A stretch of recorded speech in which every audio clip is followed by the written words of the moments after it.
Bonjour, on parle beaucoup en ce moment de la baisse drastique du niveau scolaire, notamment en ce qui concerne l'orthographe, la grammaire, la manière de s'exprimer, la syntaxe.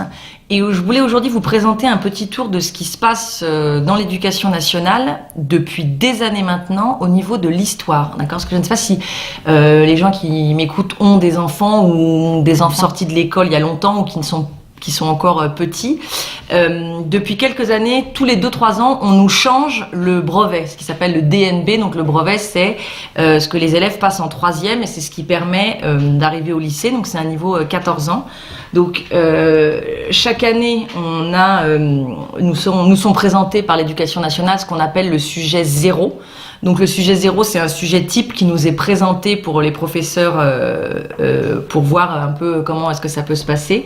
Et chaque année, le niveau baisse drastiquement. Avant, on avait des questions, il fallait y répondre. Donc maintenant, il y a 2 ans, il y avait des points à relier. Donc par exemple, les élèves doivent apprendre par cœur des dates. Par exemple, le règne de Louis XIV, quand est-ce qu'ont eu lieu les lois scolaires de Jules Ferry, le couronnement de Charlemagne. Et donc là, il y avait les dates d'un côté, les événements de l'autre, et il fallait relier les points. Donc ils ont 14 ans, ils sont pas capables de faire des phrases.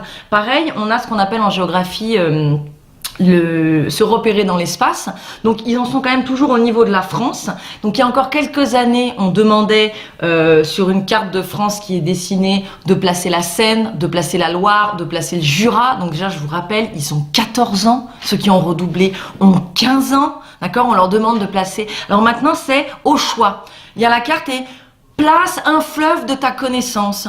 Place une ville, donc il y a des villes qui sont dessinées, donc vous avez des points, il y a Paris, il y a Marseille, place une ville de ta connaissance. Non mais sans déconner. Je veux dire, moi je suis désolée, mais non, c'est vous me placez les 5 fleuves, vous me placez les 5 montagnes, et c'est sur un point, et s'il y en a une que vous connaissez pas, vous n'avez pas le point. Je veux dire, c'est ça, on n'est plus en CP là. Enfin je veux dire, il y a encore quelques années, ces repères géographiques, c'était le CM2. Maintenant c'est des points à relier, ils ont le choix, c'est sur 2 points. Alors le sujet qui m'a interpellée cette année, c'est que maintenant on fait éducation civique et morale, oui, c'est la laïcité et le vivre ensemble. Donc vous avez une affiche avec la Marianne avec des questions. La question elle est quand même croustillante. Moi je ne saurais même pas quoi répondre. Je ne sais pas si vous avez une idée. Donc vous êtes chargé de présenter la laïcité à l'école à un correspondant étranger en visite dans votre établissement en vous aidant des documents et de vos connaissances. Donc déjà la phrase est pas mal. C'est pas avec les documents qu'on présente l'école. C'est on va répondre à la question avec les documents. C'est pas grave. En quelques lignes. Comment lui expliquez-vous que la laïcité favorise le vivre ensemble à l'école ? Moi, en tant que prof, je sais pas. Vraiment, je sais pas. Est-ce qu'il y aurait des corrigés ? Parce que la laïcité favorise le vivre ensemble. C'est-à-dire que cette espèce de novlangue insipide, elle est maintenant dans les programmes et on fait réfléchir les élèves. C'est-à-dire qu'on leur demande plus de connaissances. On leur demande, à leur avis, qu'est-ce qu'ils pensent de... Enfin, c'est complètement délirant. Donc la laïcité et le vivre ensemble. C'est pas qu'au brevet. Depuis quelques années, c'est pareil. Après, il y a 4-5 ans, le gouvernement avait évoqué la possibilité, sous Xavier Bertrand, qui était à l'époque ministre, d'enlever l'histoire-géographie en terminale pour les S et les ES. C'est vrai que c'est pas une matière importante, et d'enlever complètement les mathématiques pour les sections littéraires, alors que avoir des mathématiques d'un moindre niveau pour une section littéraire, mais on peut quand même continuer à avoir des maths, me semble-t-il. C'est quand même un bac général.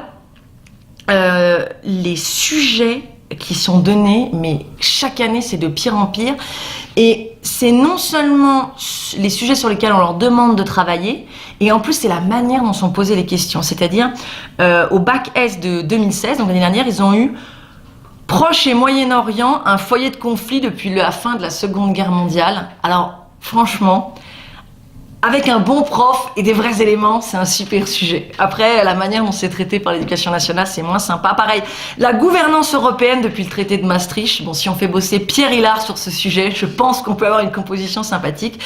Et en géographie, il y avait le continent africain. C'est-à-dire qu'en fait, vous n'avez plus la France, quoi. Vous avez l'Europe, au niveau le Maastricht, quoi. Vous avez le Moyen-Orient, et là, maintenant, vous avez le continent africain. Bac L et ES, c'était encore mieux. comme ils peuvent pas mettre la Shoah chaque année, ça se verrait, maintenant, ils réfléchissent sur la manière dont on perçoit la Shoah. Hein. Donc, les mémoires, lecture historique, c'est comment est-ce qu'on gère notre mémoire. Je ne sais pas, d'un point de vue psycho-affectif, je ne comprends pas. Donc, ils avaient quand même les bacs. On a demandé aux élèves de L et de S de réfléchir sur les historiens et les mémoires de la Seconde Guerre mondiale. Donc, les mémoires de la Seconde Guerre mondiale, il y en a qu'une. Hein. On ne fait pas travailler sur Dresde et tout. Ou alors, l'historien et les mémoires de la guerre d'Algérie. Voilà. Donc, on ne réfléchit pas sur l'événement, on ne raconte pas l'événement, on ne donne pas de connaissances sur les événements, à savoir la Seconde Guerre mondiale ou la guerre d'Algérie, ce qui est un sujet historique. On réfléchit sur la manière dont c'est perçu aujourd'hui et le fait qu'on ait des problèmes avec certaines mémoires et le fait que, voilà, un passé qui ne passe pas et tout. Enfin, je veux dire, bref, on s'en fiche. Et alors, ça, c'était au choix. Sinon, il y avait médias et opinion publique dans les grandes crises politiques de l'affaire Dreyfus. Ce n'est pas de l'histoire, c'est du journalisme. C'est-à-dire que sur le fond, ça n'est pas de l'histoire. Et puis alors en plus, avec les cours qui sont donnés par l'éducation nationale et la propagande, c'est pas intéressant. Et alors pareil, je ne comprends pas. Il y avait un croquis de géographie. Alors dynamique territoriale des États-Unis. Donc ça, je vais vous expliquer. Maintenant, en géographie, on regarde les dynamiques. La mondialisation, les flux, enfin on ne fait absolument plus de géographie, on regarde, moi je me demande c'est quoi les dynamiques du territoire, parce que moi je vois bien le territoire américain, je vois bien la géographie physique, après on peut parler de géographie humaine, voilà, ou comment habitent les gens, quels sont les endroits qui sont très ruraux, quels sont les endroits qui sont... Mais c'est quoi les dynamiques? Donc, ça bouge, enfin, ça n'a aucun sens. Alors les STMG, les ST2S, là, ils avaient les femmes dans la société française, donc ça c'est le genre, le féminisme, ou encore l'Algérie de 1954 à 62, c'est-à-dire, enfin, il n'y a plus la France, c'est les minorités, c'est les femmes en tant que minorité, même si les femmes ne sont pas une minorité, mais enfin voilà, les trucs complètement débiles. Et j'ai regardé sur les années un peu précédentes, c'est pareil. Donc en 2015, vous pouviez travailler sur le projet d'une Europe politique depuis le congrès de La Haye, ou la Chine et le monde depuis 49. Quand même, c'est intéressant. Et enfin, il faut quand même voir la baisse drastique du niveau. Quand on arrive en terminale, on ne fait plus que la fin du 19e siècle et le 20e siècle, et maintenant on ne fait même plus l'Europe à part la construction européenne, on fait la Chine. C'est-à-dire que les élèves connaissent pas Clovis, connaissent pas Charlemagne, connaissent pas les rois capétiens, connaissent pas la Révolution française, mais par contre on leur fait la Chine ou le Moyen-Orient. C'est vrai que c'est l'enjeu. Et alors pareil, en 2013, ils ont présenté la gestion durable d'un milieu, enjeux, acteurs et réalisations. Moi, je ne comprends pas. Je suis désolée. Alors bon, gestion durable d'un milieu, c'est toute la propagande sur le climat et le fait que en triant les poubelles, on va sauver la planète. Mais alors, enjeu, acteur, réalisation et fait. Donc là, il n'y a pas de dynamique, mais c'est insupportable comme manière de parler. Et d'ailleurs, les élèves le sentent, ils s'en plaignent beaucoup. Alors moi, j'ai enseigné. Ils comprennent pas ce qu'on attend d'eux, ils comprennent pas ces mots, ça les énerve, ils butent. Et très souvent, quand on leur donne la réponse, ils font souvent « Ah, c'est ça !» En fait, la novlangue les empêche de comprendre la question et ça les frustre parce qu'ils connaissaient la réponse, parce qu'ils avaient appris. Et donc, en fait, on les met dans une situation absolument impossible qui ne peut générer que du chaos, de la violence, de l'échec.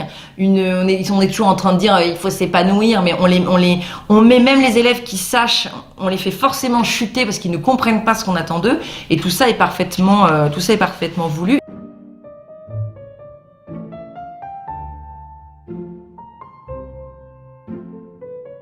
Quand vous remontez un peu plus haut, cette dégradation successive, elle remonte très très loin.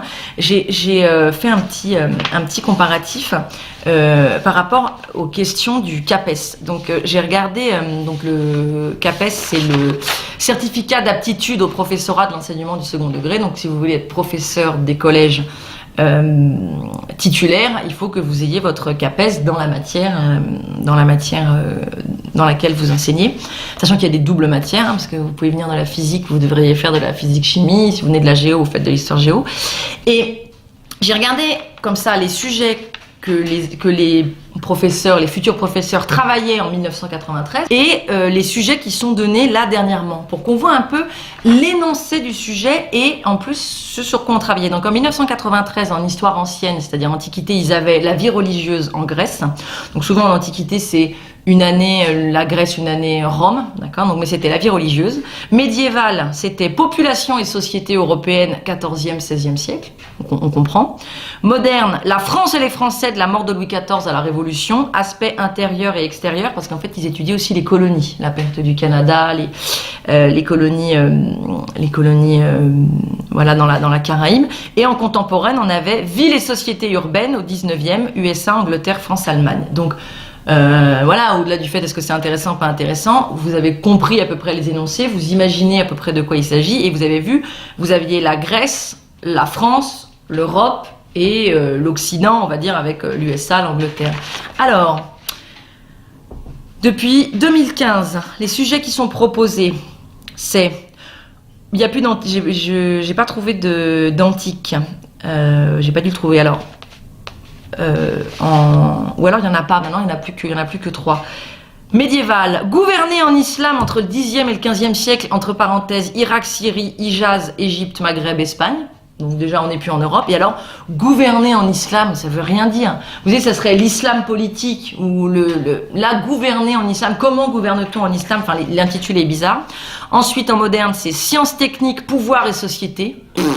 On ne comprend pas. Du 16e au 18e siècle. Et ensuite, histoire moderne, le Moyen-Orient de 1876 à 1980. Sans jamais parler d'Israël. Hein. Bien sûr, on passe par-dessus comme ça, on glisse.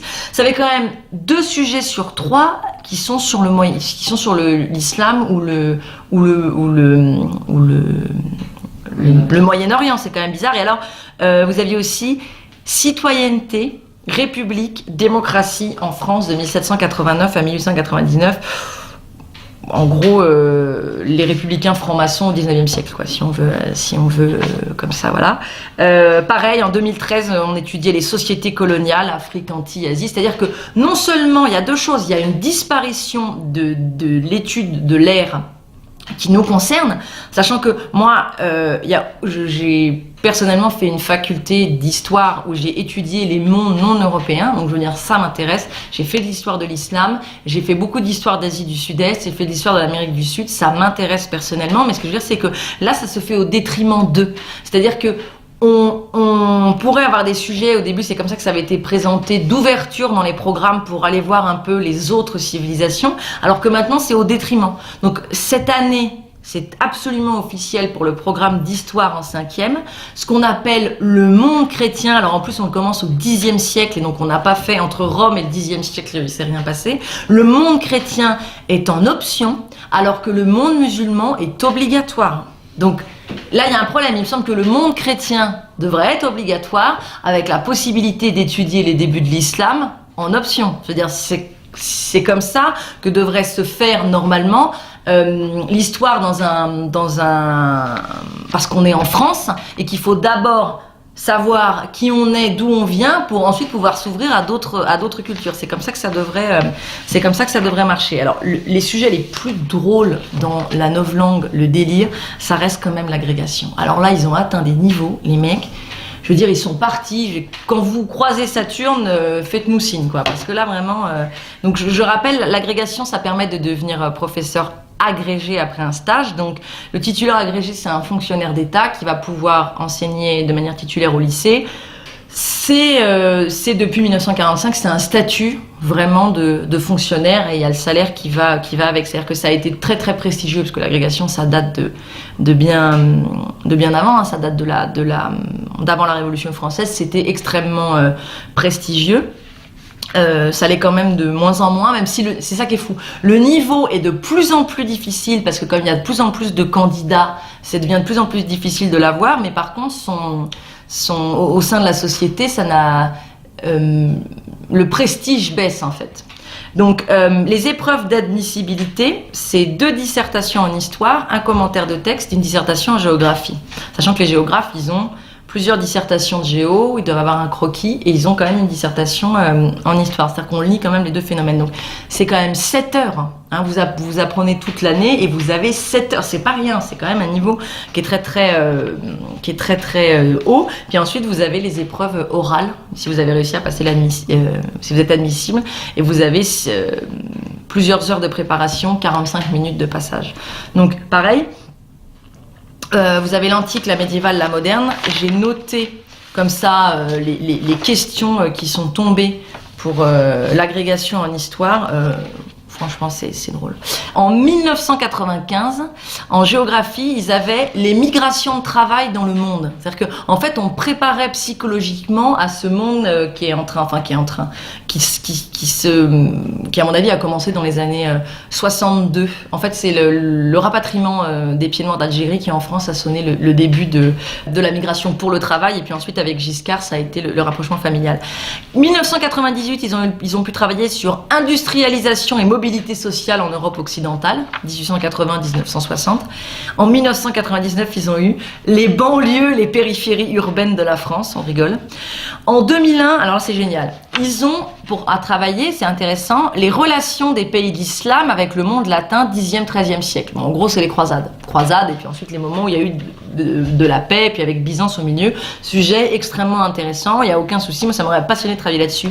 La question de l'examen, l'or dans les relations des pays d'islam avec le monde latin. L'or. C'est-à-dire le point de vue économique. Alors moi j'ai pas compris. 2002, ils sont tombés sur la présence du roi dans les monarchies espagnoles et françaises. Donc c'est une monarchie, donc il y a un roi. Il est là, il est présent. En plus, il écrit entre parenthèses colonie exclue. Ça serait même pas comment vivre en Amérique du Sud sous contrôle espagnol alors que le roi est pas là. C'est même pas ça. C'est la présence du roi dans les monarchies royales et françaises. À part écrire, il y a un roi, il est là, qui gouverne cette monarchie quoi. 2003. Il devait étudier les sociétés européennes. En fait, c'était fin des Carolingiens jusqu'aux Capétiens. Et plutôt que d'avoir un sujet sur, par exemple, la paysannerie, dans lequel on aurait pu parler du servage, le sujet c'était être libre dans les sociétés européennes du 6e au 10e siècle. Mais attendez, ce n'est pas un sujet historique, être libre. Enfin, comment, vous avez tout appris par cœur, mais comment est-ce que vous voulez tourner votre dissertation? Quel est l'angle sur lequel vous l'attaquez? Enfin, je veux dire, c'est... En 2005, ils ont eu les sociétés, la guerre et la paix. Donc avant on disait de 1911 à 1946 Europe, Russie, Japon, États-Unis. Donc avant ça s'appelait relations internationales. Donc vous prenez le monde et vous ne prenez que certains acteurs sur une période, c'est-à-dire qu'on n'y comprend rien en fait. Hein. Vous faites une relation internationale, vous incluez à peu près tous les pays. Non voilà. Et alors ils sont tombés, mais ça c'est vraiment le plus beau.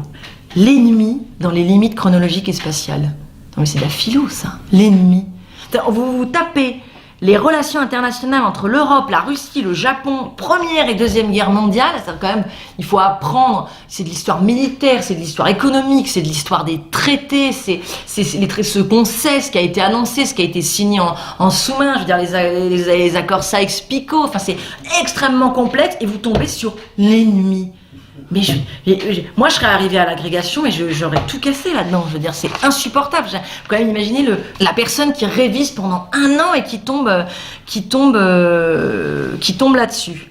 Bon voilà, y en a. Ils sont à peu près tous du même tonneau, avec surtout cette idée. On comprend pas l'intitulé. Donc j'avais pris aussi 2008. Alors ça a été vraiment le maximum. La mer et la vie économique en Grèce antique. Entre parenthèses, Grèce continentale, île de la mer Égée, cité côtière d'Asie mineure, donc les Turcs, de 478 à 88. Donc déjà, il y a un problème dans cet intitulé, c'est-à-dire qu'ils mettent entre parenthèses tout l'espace géographique pour ceux qui n'auraient pas compris, et en fait 478 à 88, ça veut rien dire.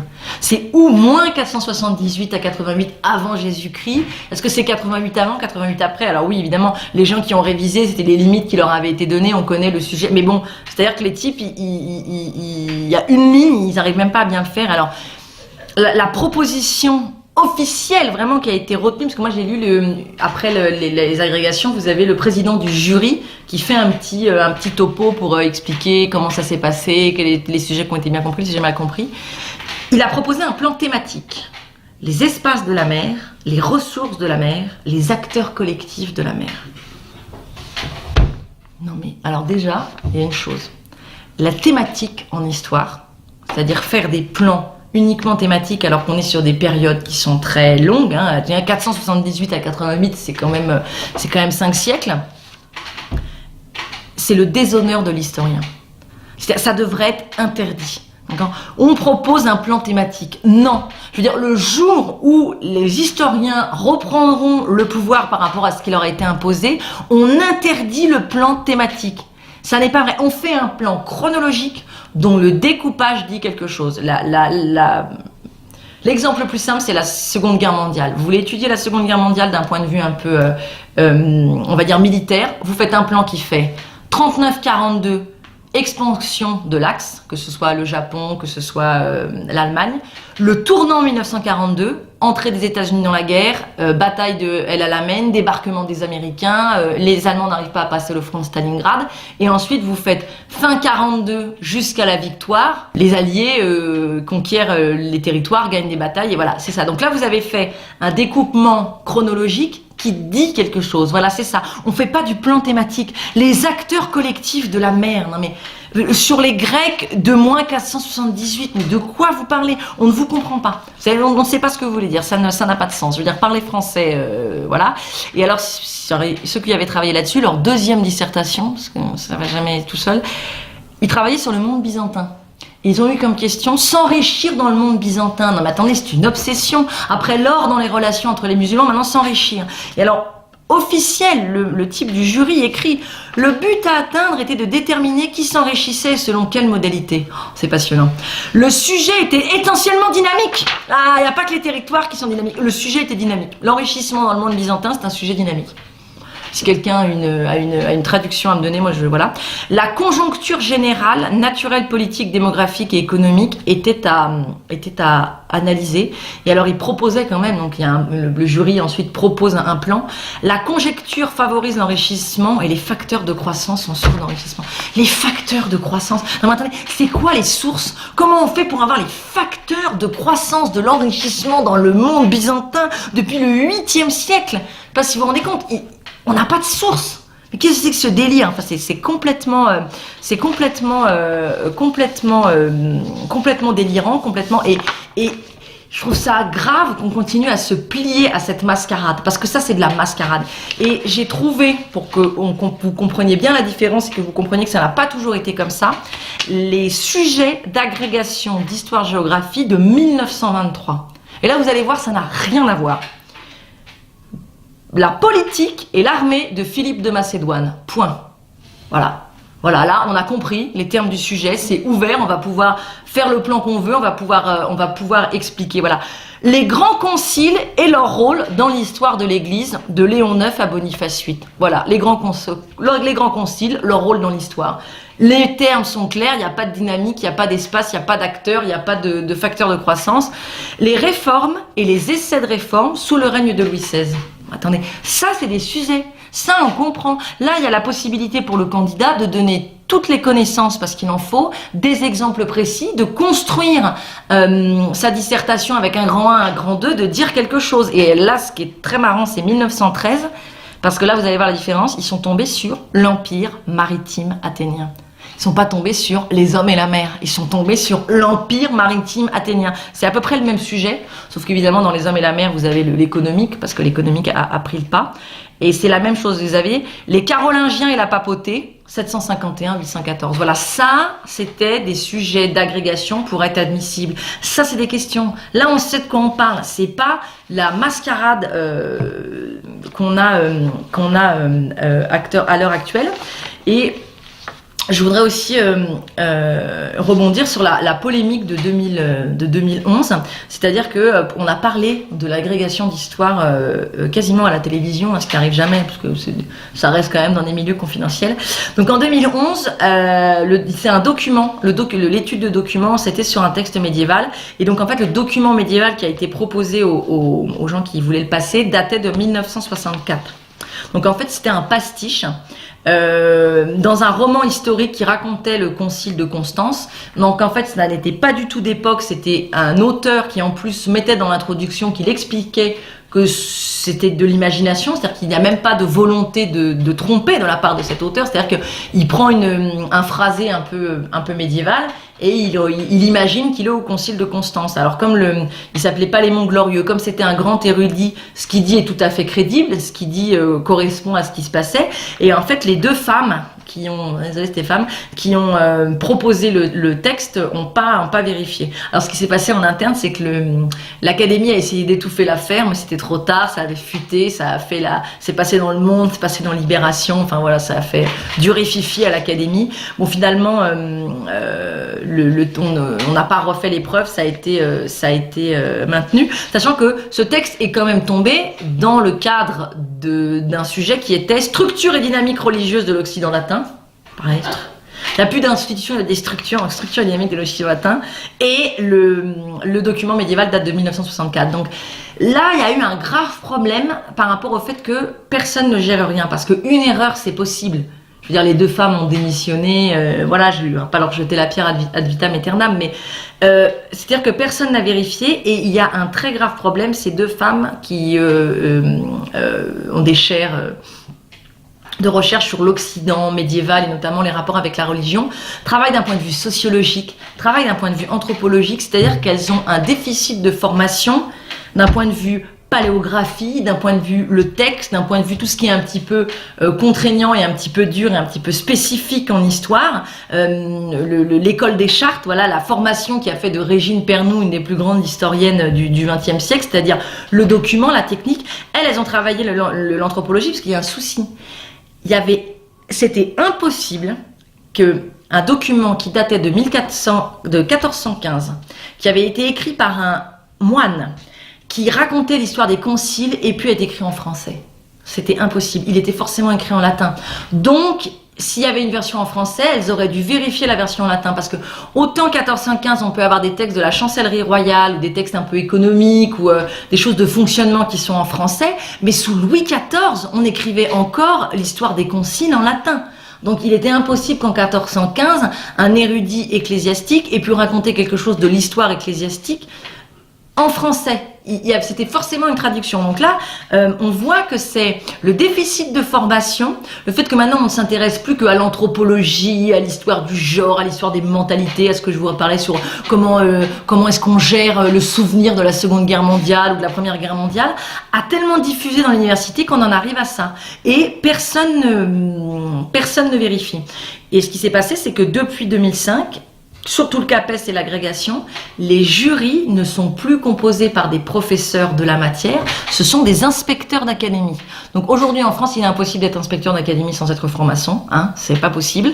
Donc il y a vraiment une espèce de volonté de la part du mammouth de verrouiller absolument les jurys pour que l'idéologie dominante passe et pour empêcher les professionnels, entre guillemets, de la matière par matière, de procéder. Donc pareil, en 2005, suite à ça, tout le jury d'agrégation de mathématiques, qui est quand même pas normalement un endroit où il va y avoir du politiquement correct et incorrect. Donc un tiers du jury avait démissionné. Alors il y avait eu tout un problème pour faire passer les épreuves.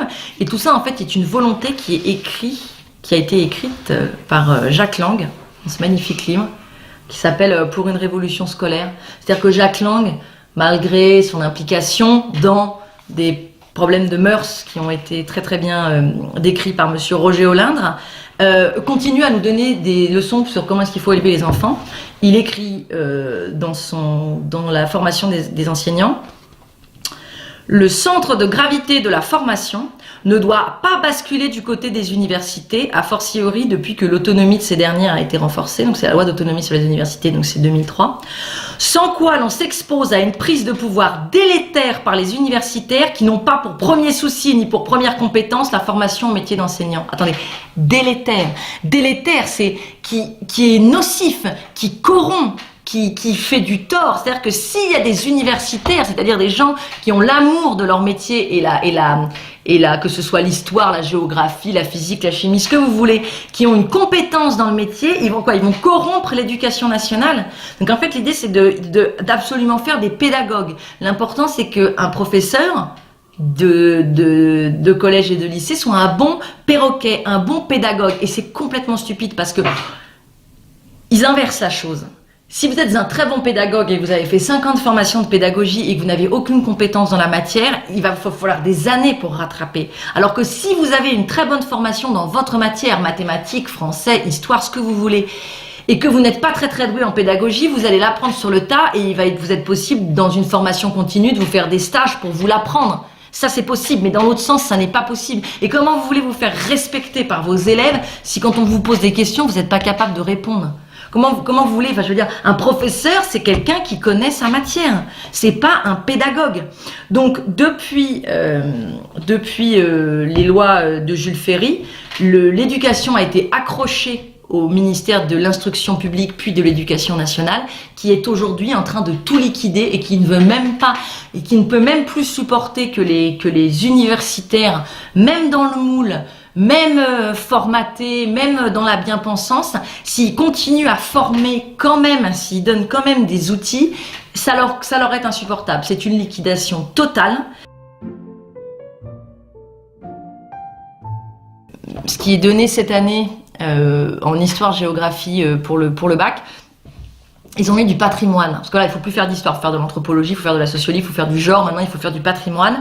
Vous étudiez une ville et vous vous posez la question, ça s'appelle le présentisme, vous vous posez la question de savoir quel est le rapport qu'on entretient à cette ville, et il est écrit sur les documents officiels de l'Éduscol que il faut, dans une démocratie, on n'apprend pas par cœur son histoire, on la remet en question, on se pose des questions dessus. Moi j'aime bien qu'on se pose des questions sur l'histoire, mais il faudrait déjà l'apprendre, c'est-à-dire qu'ils font toujours, on va demander aux élèves de se poser des questions sur une histoire qu'ils n'ont pas appris.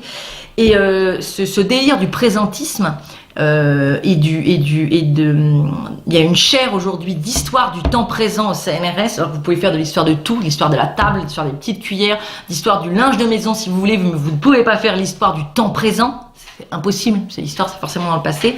Vous devez étudier pour l'année une ville au choix, c'est votre professeur et ça peut tomber au bac, donc ou Paris, ou Rome, ou très bel endroit pour faire une capitale mondiale selon Jacques Attali, ou Jérusalem. Ça maintenant les élèves ils vont étudier Jérusalem et ça peut tomber au bac. Et l'historien qui est responsable de ça, Monsieur Hartog, donc, ce concept de présentisme est un turiféraire de Pierre Vidal-Naquet, l'homme qui avait déshonoré l'histoire en disant il ne faut pas se demander comment est-ce que ça a été techniquement possible pour que ça ait eu lieu comme ça a eu lieu, ça a été techniquement possible, ce qui était quand même la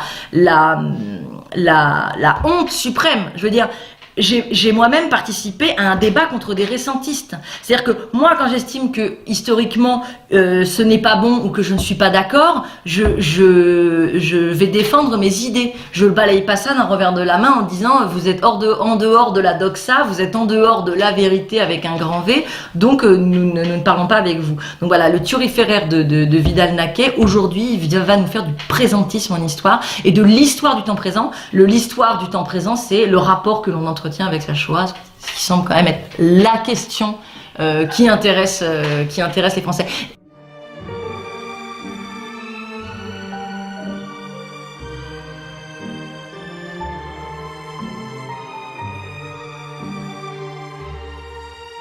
Sous le règne de Louis XVI. Attendez, ça c'est des sujets, ça on comprend. Là il y a la possibilité pour le candidat de donner toutes les connaissances, parce qu'il en faut, des exemples précis, de construire sa dissertation avec un grand 1, un grand 2, de dire quelque chose. Et là, ce qui est très marrant, c'est 1913, parce que là, vous allez voir la différence, ils sont tombés sur l'Empire maritime athénien. Ils ne sont pas tombés sur les hommes et la mer, ils sont tombés sur l'Empire maritime athénien. C'est à peu près le même sujet, sauf qu'évidemment, dans les hommes et la mer, vous avez l'économique, parce que l'économique a pris le pas. Et c'est la même chose, vous avez les Carolingiens et la papauté, 751-814. Voilà, ça, c'était des sujets d'agrégation pour être admissible. Ça, c'est des questions. Là, on sait de quoi on parle. C'est pas la mascarade qu'on a à l'heure actuelle. Et je voudrais aussi rebondir sur la polémique de 2011, c'est-à-dire que on a parlé de l'agrégation d'histoire quasiment à la télévision, ce qui arrive jamais, parce que ça reste quand même dans des milieux confidentiels. Donc en 2011, c'est un document, l'étude de document, c'était sur un texte médiéval, et donc en fait le document médiéval qui a été proposé aux gens qui voulaient le passer datait de 1964. Donc en fait c'était un pastiche. Dans un roman historique qui racontait le concile de Constance. Donc en fait, ça n'était pas du tout d'époque, c'était un auteur qui en plus mettait dans l'introduction, qu'il expliquait que c'était de l'imagination, c'est-à-dire qu'il n'y a même pas de volonté de tromper de la part de cet auteur, c'est-à-dire qu'il prend un phrasé un peu médiéval et il imagine qu'il est au concile de Constance. Alors comme il s'appelait pas Lémon Glorieux, comme c'était un grand érudit, ce qu'il dit est tout à fait crédible, ce qu'il dit correspond à ce qui se passait, et en fait les deux femmes qui ont proposé le texte ont pas vérifié. Alors ce qui s'est passé en interne, c'est que l'académie a essayé d'étouffer l'affaire, mais c'était trop tard, ça avait fuité, c'est passé dans Le Monde, c'est passé dans Libération, enfin voilà, ça a fait du rififi à l'académie. Bon, finalement, on n'a pas refait l'épreuve, ça a été maintenu, sachant que ce texte est quand même tombé dans le cadre d'un sujet qui était structure et dynamique religieuse de l'Occident latin. Pareil. Il n'y a plus d'institution, il y a des structure et dynamique de l'Occident latin, et le document médiéval date de 1964. Donc là, il y a eu un grave problème par rapport au fait que personne ne gère rien, parce qu'une erreur, c'est possible. Je veux dire, les deux femmes ont démissionné, voilà, je ne vais pas leur jeter la pierre ad vitam aeternam, mais c'est-à-dire que personne n'a vérifié, et il y a un très grave problème, ces deux femmes qui ont des chaires de recherche sur l'Occident médiéval et notamment les rapports avec la religion, travaillent d'un point de vue sociologique, travaillent d'un point de vue anthropologique, c'est-à-dire qu'elles ont un déficit de formation d'un point de vue paléographie, d'un point de vue le texte, d'un point de vue tout ce qui est un petit peu contraignant et un petit peu dur et un petit peu spécifique en histoire. L'école des chartes, voilà, la formation qui a fait de Régine Pernoud une des plus grandes historiennes du XXe siècle, c'est-à-dire le document, la technique. Elles ont travaillé l'anthropologie parce qu'il y a un souci. C'était impossible qu'un document qui datait de 1415, qui avait été écrit par un moine, qui racontait l'histoire des conciles, ait pu être écrit en français. C'était impossible. Il était forcément écrit en latin. Donc, s'il y avait une version en français, elles auraient dû vérifier la version en latin, parce que autant 1415, on peut avoir des textes de la chancellerie royale, ou des textes un peu économiques, ou des choses de fonctionnement qui sont en français, mais sous Louis XIV, on écrivait encore l'histoire des conciles en latin. Donc il était impossible qu'en 1415, un érudit ecclésiastique ait pu raconter quelque chose de l'histoire ecclésiastique en français. C'était forcément une traduction. Donc là, on voit que c'est le déficit de formation, le fait que maintenant on ne s'intéresse plus qu'à l'anthropologie, à l'histoire du genre, à l'histoire des mentalités, à ce que je vous parlais sur comment est-ce qu'on gère le souvenir de la Seconde Guerre mondiale ou de la Première Guerre mondiale, a tellement diffusé dans l'université qu'on en arrive à ça. Et personne ne vérifie. Et ce qui s'est passé, c'est que depuis 2005, surtout le CAPES et l'agrégation, les jurys ne sont plus composés par des professeurs de la matière, ce sont des inspecteurs d'académie. Donc aujourd'hui en France, il est impossible d'être inspecteur d'académie sans être franc-maçon, hein, c'est pas possible. Donc il y a vraiment une espèce de volonté de la part du mammouth de verrouiller absolument les jurys pour que l'idéologie dominante passe et pour empêcher les professionnels, entre guillemets, de la matière par matière de procéder. Donc pareil, en 2005, suite à ça, tout le jury d'agrégation de mathématiques, qui est quand même pas normalement un endroit où va y avoir du politiquement correct et incorrect. Donc un tiers du jury avait démissionné. Alors il y avait eu tout un problème pour faire passer les épreuves. Et tout ça, en fait, est une volonté qui a été écrite par Jacques Lang, dans ce magnifique livre, qui s'appelle Pour une révolution scolaire. C'est-à-dire que Jacques Lang, malgré son implication dans des problèmes de mœurs qui ont été très très bien décrits par monsieur Roger Olindre, continue à nous donner des leçons sur comment est-ce qu'il faut élever les enfants. Il écrit dans la formation des enseignants: le centre de gravité de la formation ne doit pas basculer du côté des universités, a fortiori depuis que l'autonomie de ces dernières est technique, pouvoir et société. on ne comprend pas, du XVIe au XVIIIe siècle, et ensuite histoire moderne, le Moyen-Orient de 1876 à 1980, sans jamais parler d'Israël, hein. Bien sûr, on passe par-dessus comme ça, on glisse. Ça avait quand même 2 sujets sur 3 qui sont sur l'islam ou le Moyen-Orient, c'est quand même bizarre. Et alors, vous aviez aussi citoyenneté, république, démocratie en France de 1789 à 1899. En gros, les républicains francs-maçons au 19e siècle, quoi, si on veut comme ça, voilà. Pareil, en 2013, on étudiait les sociétés coloniales, Afrique, Antilles, Asie. C'est-à-dire que non seulement, il y a 2 choses, il y a une disparition de l'étude de l'ère qui nous concerne, sachant que moi, j'ai personnellement fait une faculté d'histoire où j'ai étudié les mondes non européens, donc je veux dire, ça m'intéresse. J'ai fait de l'histoire de l'islam, j'ai fait beaucoup d'histoire d'Asie du Sud-Est, j'ai fait de l'histoire de l'Amérique du Sud, ça m'intéresse personnellement, mais ce que je veux dire, c'est que là, ça se fait au détriment d'eux. C'est-à-dire que on pourrait avoir des sujets, au début c'est comme ça que ça avait été présenté, d'ouverture dans les programmes pour aller voir un peu les autres civilisations, alors que maintenant c'est au détriment. Donc cette année, c'est absolument officiel pour le programme d'histoire en 5e, ce qu'on appelle le monde chrétien. Alors en plus on commence au Xe siècle, et donc on n'a pas fait entre Rome et le Xe siècle, il ne s'est rien passé. Le monde chrétien est en option, alors que le monde musulman est obligatoire. Donc là, il y a un problème. Il me semble que le monde chrétien devrait être obligatoire, avec la possibilité d'étudier les débuts de l'islam en option. Je veux dire, c'est comme ça que devrait se faire normalement l'histoire parce qu'on est en France et qu'il faut d'abord savoir qui on est, d'où on vient, pour ensuite pouvoir s'ouvrir à d'autres cultures. C'est comme ça que ça devrait marcher. Alors, les sujets les plus drôles dans la novlangue, le délire, ça reste quand même l'agrégation. Alors là, ils ont atteint des niveaux, les mecs. Je veux dire, ils sont partis. Quand vous croisez Saturne, faites-nous signe, quoi. Parce que là, vraiment... Donc, je rappelle, l'agrégation, ça permet de devenir professeur agrégé après un stage. Donc, le titulaire agrégé, c'est un fonctionnaire d'État qui va pouvoir enseigner de manière titulaire au lycée. C'est depuis 1945, c'est un statut vraiment de fonctionnaire, et il y a le salaire qui va avec. C'est-à-dire que ça a été très très prestigieux, parce que l'agrégation, ça date de bien avant, hein. Ça date d'avant la Révolution française. C'était extrêmement prestigieux. Ça l'est quand même de moins en moins, même si c'est ça qui est fou. Le niveau est de plus en plus difficile, parce que comme il y a de plus en plus de candidats, ça devient de plus en plus difficile de l'avoir, mais par contre, au sein de la société, le prestige baisse en fait. Donc, les épreuves d'admissibilité, c'est 2 dissertations en histoire, un commentaire de texte, une dissertation en géographie. Sachant que les géographes, ils ont plusieurs dissertations de géo, ils doivent avoir un croquis, et ils ont quand même une dissertation en histoire. C'est-à-dire qu'on lit quand même les 2 phénomènes. Donc, c'est quand même 7 heures. Hein, vous apprenez toute l'année et vous avez 7 heures. C'est pas rien, c'est quand même un niveau qui est très très haut. Puis ensuite, vous avez les épreuves orales, si vous avez réussi à passer si vous êtes admissible, et vous avez plusieurs heures de préparation, 45 minutes de passage. Donc, pareil.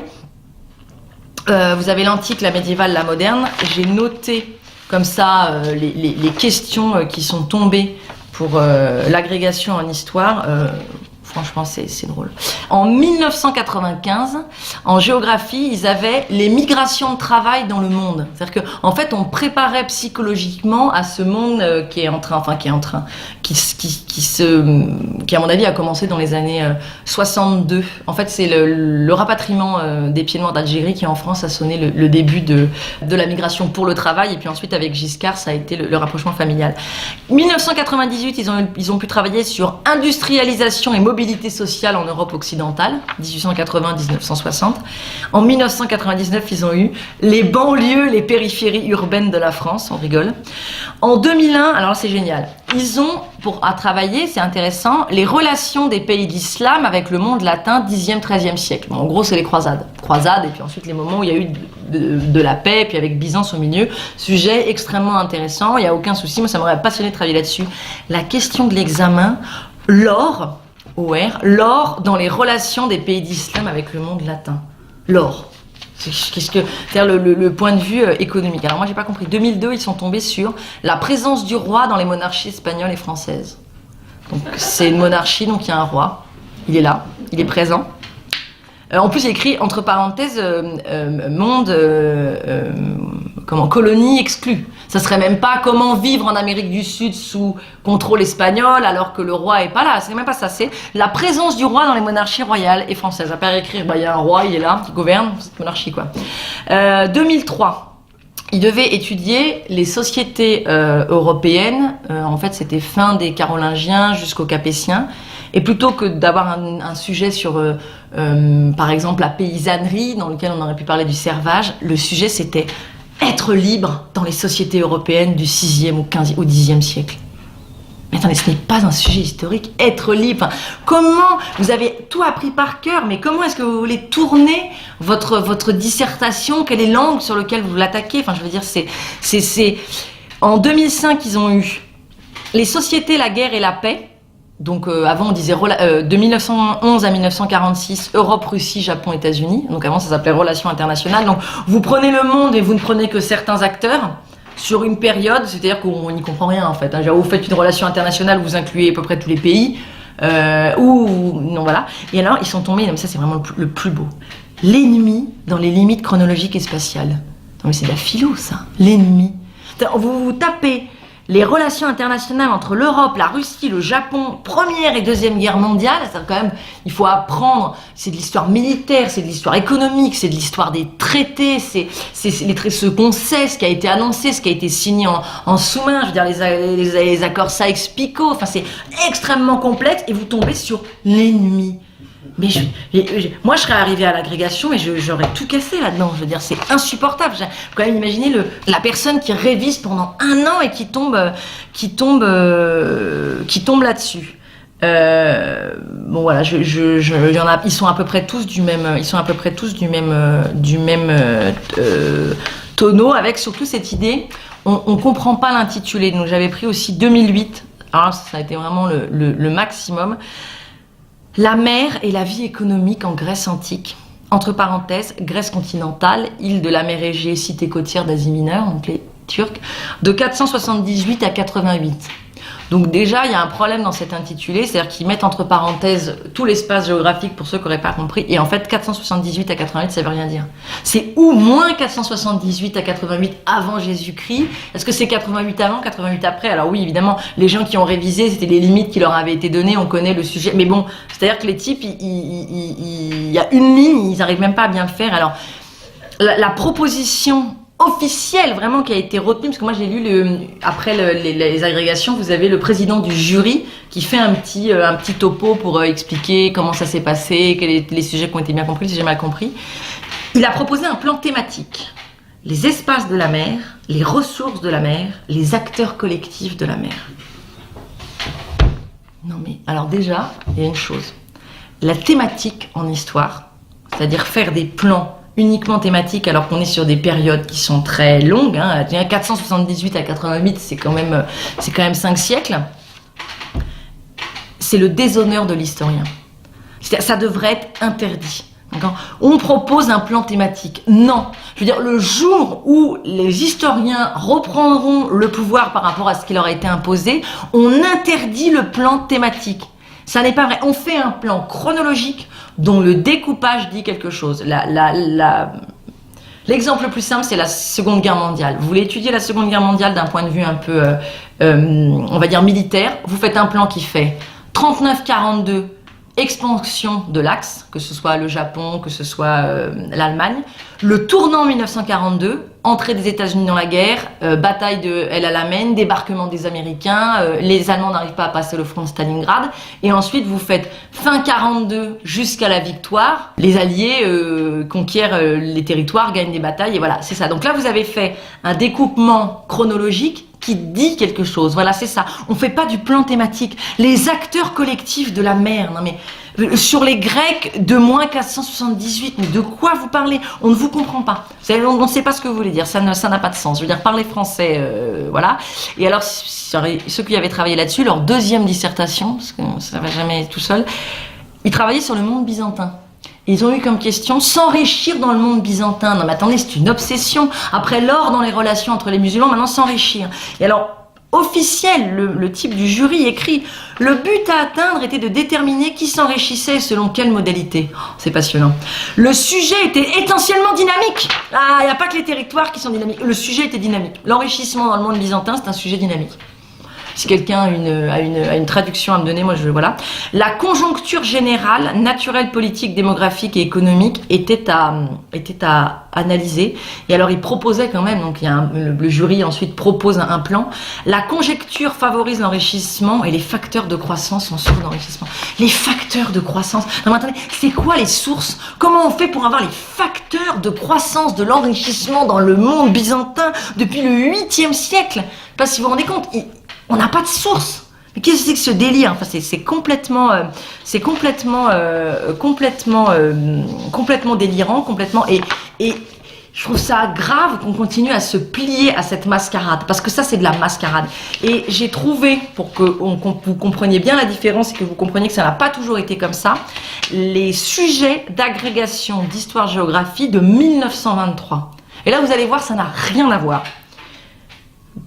La politique et l'armée de Philippe de Macédoine. Point. Voilà. Voilà, là, on a compris les termes du sujet, c'est ouvert, on va pouvoir faire le plan qu'on veut, on va pouvoir expliquer. Voilà. Les grands conciles et leur rôle dans l'histoire de l'Église, de Léon IX à Boniface VIII. Voilà, les grands conciles, leur rôle dans l'histoire. Les termes sont clairs, il n'y a pas de dynamique, il n'y a pas d'espace, il n'y a pas d'acteur, il n'y a pas de facteur de croissance. Les réformes et les essais de réforme ne comptent pas l'événement, on ne donne pas de connaissances sur les événements, à savoir la Seconde Guerre mondiale ou la guerre d'Algérie, ce qui est un sujet historique. On réfléchit sur la manière dont c'est perçu aujourd'hui et le fait qu'on ait des problèmes avec certaines mémoires et le fait que, voilà, un passé qui ne passe pas et tout. Enfin, je veux dire, bref, on s'en fiche. Et alors, ça, c'était au choix. Sinon, il y avait médias et opinion publique dans les grandes crises politiques de l'affaire Dreyfus. Ce n'est pas de l'histoire, c'est du journalisme. C'est-à-dire que sur le fond, ça n'est pas de l'histoire. Et puis alors en plus, avec les cours qui sont donnés par l'éducation nationale et la propagande, c'est pas intéressant. Et alors pareil, je ne comprends pas. Il y avait un croquis de géographie. Alors dynamique territoriale des États-Unis. Donc ça, je vais vous expliquer. Maintenant, en géographie, on regarde les dynamiques, la mondialisation, les flux. Enfin, on ne fait absolument plus de géographie. On regarde. Moi, je me demande c'est quoi les dynamiques du territoire, parce que moi, je vois bien le territoire américain. Je vois bien la géographie physique. Après, on peut parler de géographie humaine, voilà, ou comment habitent les gens, quels sont les endroits qui sont très ruraux, quels sont les endroits qui sont. Mais c'est quoi les dynamiques? Donc, ça bouge. Enfin, ça n'a aucun sens. Alors, les STMG, les ST2S, là, ils avaient les femmes dans la société française. Donc ça, c'est le genre, le féminisme, ou encore l'Algérie de 1954 à 62. C'est-à-dire, enfin, il y a plus la France, c'est les minorités, c'est les femmes en tant que minorité, même si les femmes ne sont pas une minorité. Mais enfin voilà, les trucs complètement débiles. Et j'ai regardé sur les années un peu précédentes, c'est pareil. Donc en 2015, vous pouviez travailler sur le projet d'une Europe politique depuis le congrès de La Haye, ou la Chine et le monde depuis 49. Quand même, c'est intéressant. Et enfin, il faut quand même voir la baisse drastique du niveau. Quand on arrive en terminale, on ne fait plus que la fin du 19e siècle et le 20e siècle, et maintenant on ne fait même plus l'Europe à part la construction européenne, on fait la Chine. C'est-à-dire que les élèves connaissent pas Clovis, connaissent pas Charlemagne, connaissent pas les rois capétiens, connaissent pas la Révolution française, mais par contre on leur fait la Chine ou le Moyen-Orient. C'est vrai que c'est l'enjeu.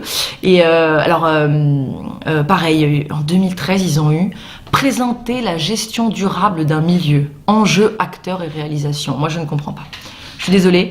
Alors bon, gestion durable d'un milieu, c'est toute la propagande sur le climat et le fait que en triant les poubelles, on va sauver la planète. Mais alors, enjeu, acteur, réalisation, effet. Donc là, il n'y a pas de dynamique, mais c'est insupportable comme manière de parler. Et d'ailleurs, les élèves le sentent, ils s'en plaignent beaucoup. Alors moi, j'ai enseigné.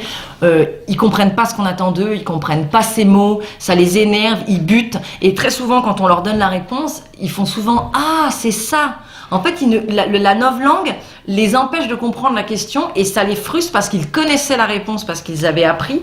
Et donc, en fait, on les met dans une situation absolument impossible qui ne peut générer que du chaos, de la violence, de l'échec, on est toujours en train de dire il faut s'épanouir, mais on met même les élèves qui sachent, on les fait forcément chuter parce qu'ils ne comprennent pas ce qu'on attend d'eux, et tout ça est parfaitement voulu.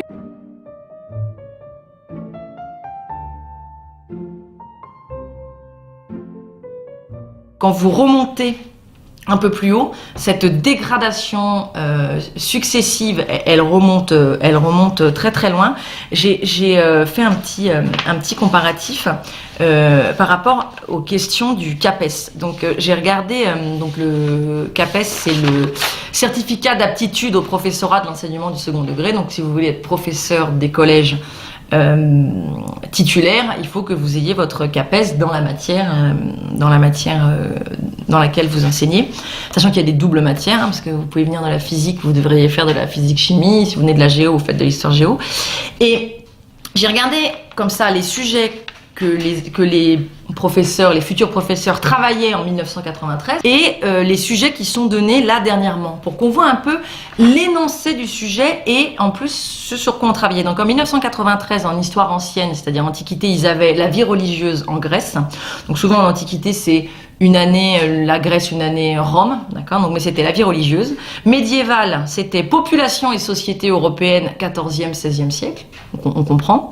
Moderne, la France et les Français de la mort de Louis XIV à la Révolution, aspect intérieur et extérieur, parce qu'en fait ils étudiaient aussi les colonies, la perte du Canada, les colonies, voilà, dans la Caraïbe.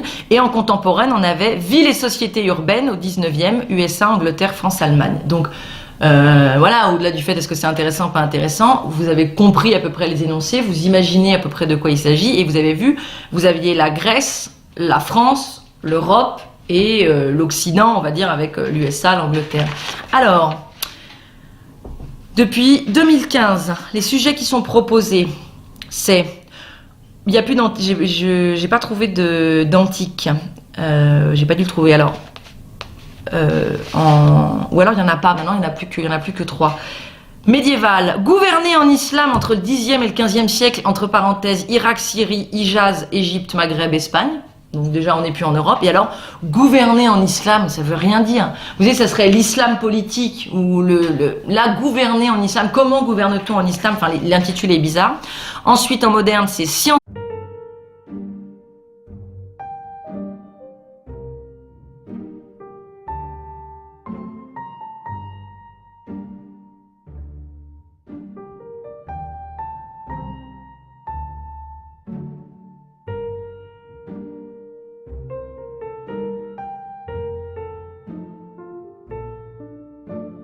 Bonjour, on parle beaucoup en ce moment de la baisse drastique du niveau scolaire, notamment en ce qui concerne l'orthographe, la grammaire, la manière de s'exprimer, la syntaxe.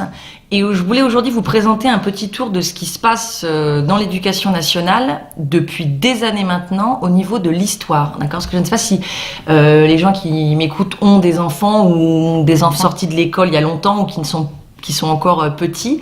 Depuis quelques années, tous les 2-3 ans, on nous change le brevet, ce qui s'appelle le DNB. Donc le brevet, c'est ce que les élèves passent en 3e et c'est ce qui permet d'arriver au lycée. Donc c'est un niveau 14 ans.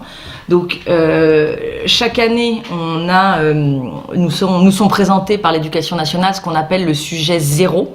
Donc le sujet 0, c'est un sujet type qui nous est présenté pour les professeurs pour voir un peu comment est-ce que ça peut se passer.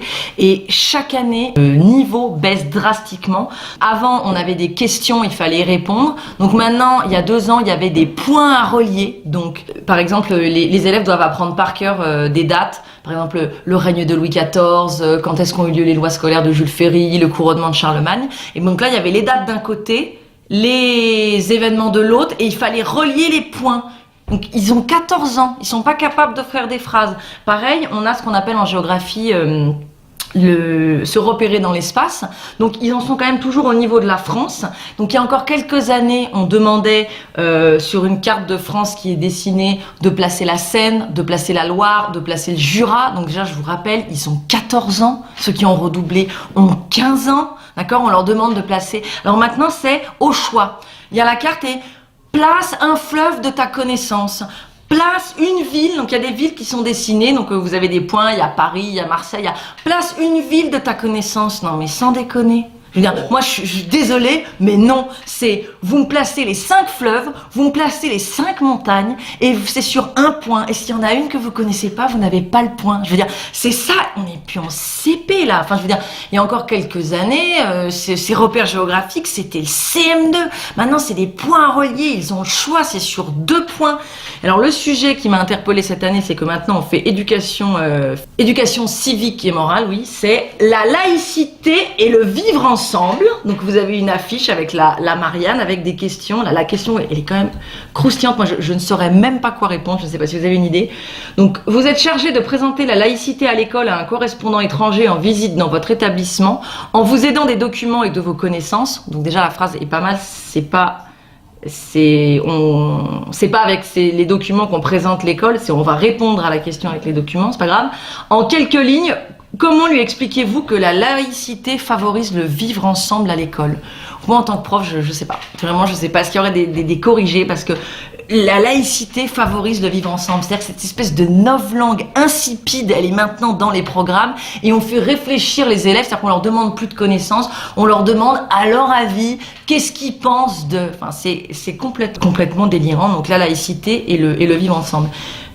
C'est pas qu'au brevet. Depuis quelques années, c'est pareil. Après, il y a 4-5 ans, le gouvernement avait évoqué la possibilité, sous Xavier Bertrand, qui était à l'époque ministre, d'enlever l'histoire-géographie en terminale pour les S et les ES. C'est vrai que c'est pas une matière importante, et d'enlever complètement les mathématiques pour les sections littéraires, alors que avoir des mathématiques d'un moindre niveau pour une section littéraire, mais on peut quand même continuer à avoir des maths, me semble-t-il.